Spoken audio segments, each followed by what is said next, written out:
Саламатсызбы, дүйнөдө жана чөлкөмдө болгон орунтуу окуялар менен тааныштырабыз. Студияда Элиза Кененбаева, бүгүн Азаттыкта. Сирияда өкмөттүк аскери базага жасалган аба соккудан бир нече адам мерт болгон айтылууда. Бир күн мурда болгон Дума шаарындагы ыктымал химиялык чабуул боюнча бүгүн Улуттар уюмунун коопсуздук кеңеши чукул жыйынга чогулганы жатат.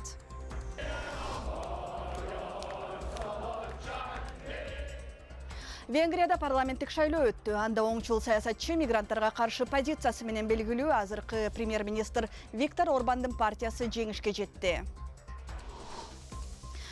Екатеринбургда террорчулукка айыпталган өзбекстандык жана кыргызстандык жарандар 12 жылдан 17 жылга чейин эркинен ажыратылды. Ушул жана башка темаларга алдыда кеңири кайрылабыз. Сирияда өкмөттүк аскери базага жасалган аба соккулар үчүн Дамаск жана Орусия Израилди айыпташты. Сириянын мамлекеттик медиасынын билдиргенине караганда, андан бир нече адам мерт болду же жаракат алды. Мунун алдында президент Башар Асадка каршы козголоңчулар колундагы Дума шаарчасында химиялык чабуул жасалды деген маалыматтар чыгып, Сирия бийлиги кайрадан эл аралык айыптоого кабылган болчу. Бул окуяга байланыштуу Улуттар уюмунун коопсуздук кеңеши бүгүн чукул жыйынга чогулганы жатат. Касым Рахманкулов толугураак баяндайт. Сириянын мамлекеттик Сана агенттиги кабарлагандай, ракеталык сокку өлкөнүн борбордук бөлүгүндө Хомс шаарынын жанындагы Тайфур Т4 базасына 9 апрелде таңгамаал жасалган. Мамлекеттик медиа андан канча адам жабыркаганы тууралуу эч нерсе айткан жок, бирок Сириядагы жарандык согушка башынан байкоо салып келе жаткан уюм Адам укуктары боюнча Сирия обсерваториясынын эсебинде аба соккудан өкмөттүн кеминде 14 согушкери, анын ичинде ирандык күчтөрдүн өкүлдөрү да мерт болгон.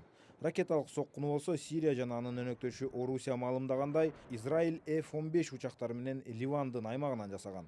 Орусия коргоо министрлигинин растоосунда Израилдин учактары аткан 8 ракетанын 5-өсүн Сириянын коргонуу системасы абадан талкалай алган.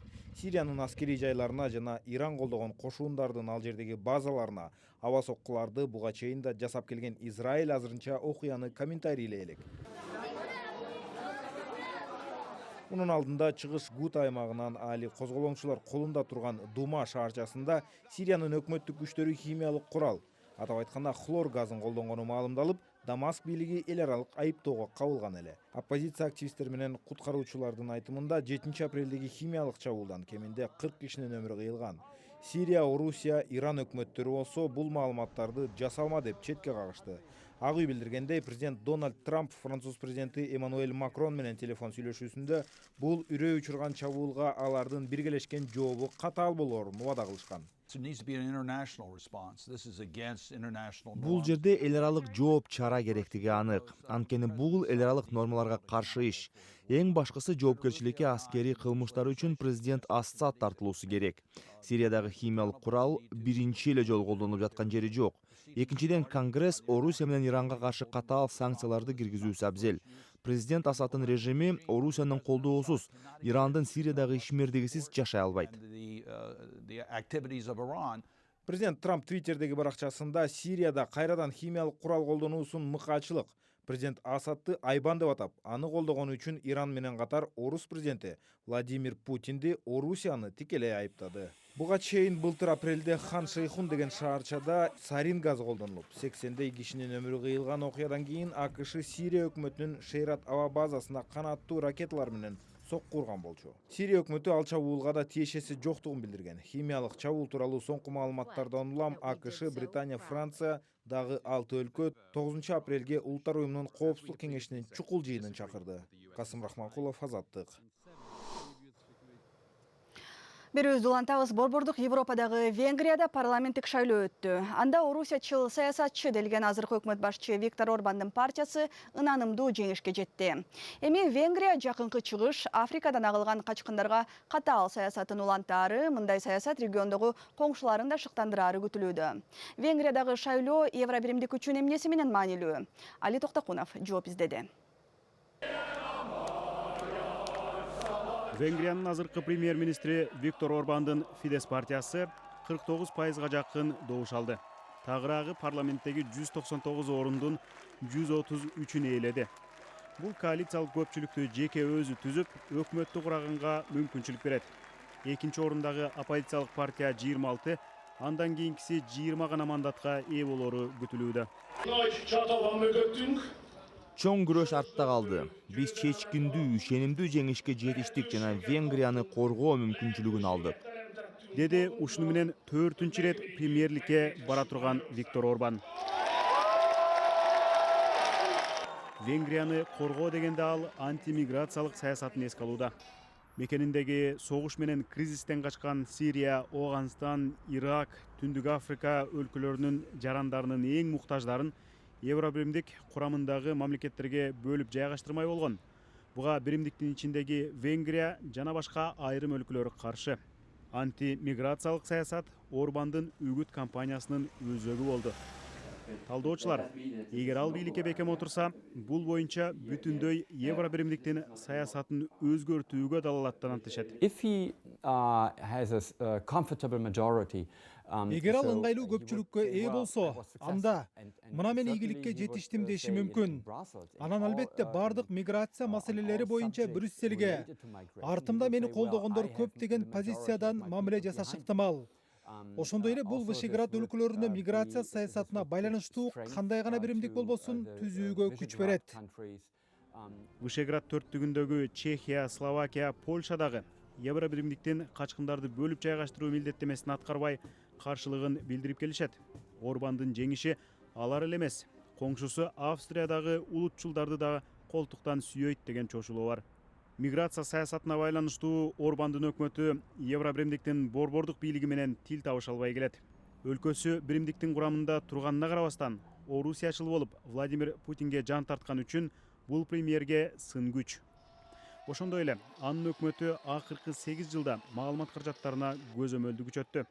Оппозиция алар дагы жеңип келсе, мына ушундай саясат жарандык коомго сөз эркиндигине басым уланат дешет. Андан тышкары банк, курулуш, туризм сыяктуу жеке секторго дагы бийликтин таасири ого бетер күчөй турганын билдиришүүдө. Али Токтакунов, Азаттык. Ободон кеткен ушул жана башка баяндар биздин сайтта дагы бар. Дареги Азаттык Чекиторг, эми күндүн башка окуяларына кыскача токтолобуз. Пхеньян алгачкы жолу Вашингтонго расмий түрдө Корей жарым аралын өзөктүк куралдан арылтуу жолдорун талкуулоону сунуштады. Бул тууралуу АКШ администрациясынын атын айтпаган өкүлүнө таянып Рейтер агенттиги кабарлады. Маалыматка караганда жашыруун сүйлөшүүлөрдө Пхеньян Вашингтон менен жолугушууга кызыктар экенин билдирген. Буга чейин Түндүк Кореянын андай ниети тууралуу Вашингтон Сеул аркылуу гана кабардар болуп турган. Сүйлөшүүлөр Улуттар уюму жана атайын кызматтардын ортомчулугу менен жүрүп жатканы айтылууда. АКШ эки өлкөнүн лидерлери май айында жолугушаары мүмкүндүгүн жарыялаган. Түндүк Корея бул боюнча үн ката элек. Саммит кайда болоору да азырынча белгисиз. Орусиянын Екатеринбург шаарында теракт уюштурууну көздөгөн жана Ислам мамлекети радикал уюму менен байланышта болгон деп айыпталган Өзбекстандын жана Кыргызстандын жарандарынын соту аяктады. Сот аларды күнөөлүү деп таап, 12 жылдан 17 жылга чейин эркинен ажыратуу тууралуу өкүмүн ишембиде чыгарды. Соттолгондордун биринин адвокаты Денис Гудков Азаттыктын өзбек кызматына берген комментарийинде тергөө комитетинин айыптоолору сотто далилденбегенин билдирди. Ал сот жабык өткөнүн жана айыпталуучулар сурак маалында кыйноого алынганын да кошумчалады. 2016 жылдын башында кармалган 7 кишинин 5-өө Кыргызстандын жарандары экени айтылган. Германияда жекшембиде көчөдөгү элге бычак сайып кол салууну болгоп жаткан 6 шектүү кармалганын Берлин полициясы билдирди. Немис басылмаларынын маалыматына ылайык кармалгандар кылмышты 8 апрелде өткөн эң ири жарым марафондо ишке ашырууну көздөп жатышкан. Полиция азырынча бул маалыматты растай элек, болгону шектүүлөр кармалганын жана тергөө иштери жүрүп жатканын гана бышыктады. Кармалгандардын бири 2016 жылы Берлинде жүк ташуучу унаа менен элди тебелетип кеткен Анис Амринин таанышы экени да айтылууда. Ал кол салуудан 12 киши мерт болгон. Жекшембиде Берлинде өткөн 38-чи жарым марафонго 36 миңдей күлүк катышты. Алардын таймашын көрүү үчүн көчөлөргө жүздөгөн киши топтолду. Канадада жол кырсыгында каза болгон хоккейчилер менен коштошуу зыйнаты жекшембиде Гумбольдт шаарындагы хоккей аянтчасында өттү. 15 спортчунун жакындарына көңүл айтып колдоо билдириш үчүн жүздөгөн адамдар чогулду.